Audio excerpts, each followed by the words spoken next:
Okay, so if you're learning English, I want you to be honest for a second. Have you ever felt like you've just hit a wall? Like you're putting in the hours, but you're just not making progress anymore? Well, you are definitely not alone.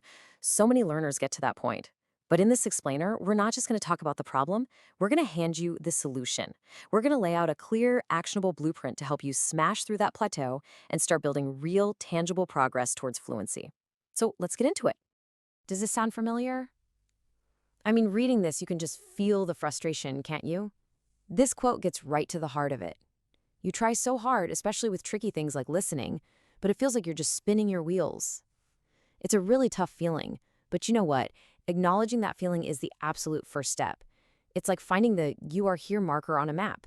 You have to know where you are before you can figure out where you're going. So yeah, let's just call it what it is. That feeling of being stuck, that plateau, it's a real and universal part of learning pretty much anything, especially a language.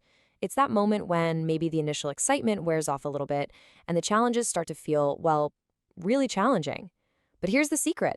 Every single person who has become fluent in another language has felt this exact same way. Recognizing it isn't a sign of failure, it's a sign that you're on the right path. Now, this is a really important mindset shift. We have to stop thinking that learning is a straight uphill climb. It's just not. It's so much more like sailing. Some days you'll have the wind right behind you and you'll feel like you're flying. Other days you'll feel like you're tacking back and forth against the wind, and it might even seem like you're going sideways. But here's the thing about sailing. Even those small, difficult maneuvers are still moving you forward. Every little effort, every word you look up, every awkward conversation, it's all wind in your sails, pushing you closer to your destination. So if we're going to build fluency, we have to start just like we'd start building a house, with the foundation. We can think of fluency as a pyramid, and the base of that pyramid, the big, solid, unshakable part that holds everything else up, is your motivation. It's your personal why. Why are you even doing this? Because without a strong why, trust me, the rest of the structure is going to be pretty wobbly. And this isn't just some feel-good pep talk, okay? This is backed by serious research. Take a look at this number, 50%. Studies have shown that your motivation can account for up to half of your overall success in learning a language. Just let that sink in for a minute. That's more important than how much natural talent you have or what textbook you use. Why? Because motivation is the fuel. It's what makes you sit down and study when you're tired. It's the engine that keeps you going long, long after that first spark of excitement has passed. So, what exactly is this super powerful motivation made of? Well, it's a mix of a few things. You've got the internal stuff, right? Your own personal goals, maybe a genuine love for the culture or the language itself. And then there's this really important one called self-efficacy, which is basically just a fancy way of saying you believe in yourself. It's that deep down feeling that you can do this. But the external stuff is just as important. Having a great teacher, supportive classmates, or even just friends who cheer you on. All of that adds fuel to your motivational fire. Okay, so our foundation is poured and it's solid. What's next? Well, now we need the actual building materials. And in the world of language, that means our two essential building blocks, vocabulary and grammar. This is the stuff that's going to form the actual walls and structure of your communication.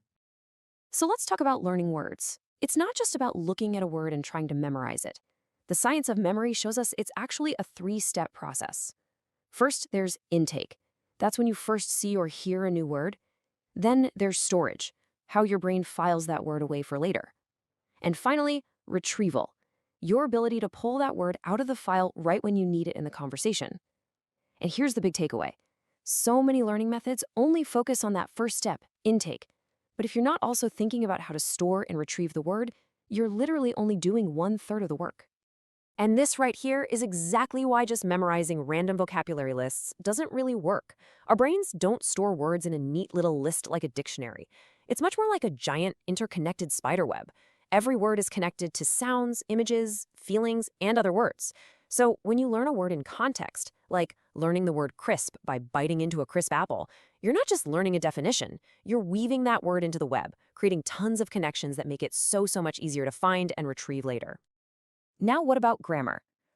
Grammar gets such a bad rap, doesn't it? Everybody thinks it's just a bunch of boring, complicated rules you have to memorize. But let's try thinking about it a different way. If your vocabulary words are the bricks, then grammar is the mortar. It's the stuff that holds all those bricks together and turns them from a messy pile into a strong, coherent wall. Without grammar, you just have a jumble of words. With it, you have clear, meaningful communication. And while you're building with that mortar, it's really helpful to know about the common traps. Things like getting articles, a, an, and the mixed up, or using the wrong verb tense. These are super common hurdles. And seeing them listed out like this isn't meant to make you nervous. It's the opposite. It's like having a map that shows you where the tricky spots are on the trail. By knowing where people usually stumble, you can pay a little extra attention in those areas and build a much stronger, more accurate structure from the start. Okay, awesome. We have our foundation, our motivation. We have our blocks, our vocabulary, and grammar. So what do we need now? We need the actual plan. We need the blueprint. These are the smart, active strategies that guide you on how to put all those pieces together to build real, solid fluency. I absolutely love this quote because it perfectly captures the mental shift we need to make. It's one thing to have a dream, like, I want to be fluent in English. That's wonderful. But a goal is different. A goal is taking that dream and making a concrete plan. It's about shifting from being a passive dreamer to being the active architect of your own fluency. So let's make this practical. Think about listening, which we already said is a huge challenge for people. The passive approach is just to turn on a podcast and kind of hope you understand. But the active, blueprint-driven way is totally different. It looks like this. Step 1, you listen just for the main idea, usually in the introduction. Step 2, you train your ear to catch just the key words, the most important nouns and verbs. Don't try to get every single word.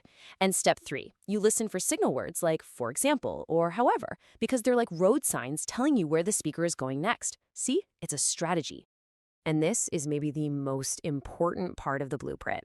You have to turn your big, vague goals into small, measurable missions. I want to improve my English is fine, but it's not a mission. This week, I will have one 5-minute conversation in English. That is a mission. It's specific, you know exactly what you have to do, and when you do it, you get this amazing little rush of accomplishment. And those small wins build on each other, creating real momentum and confidence.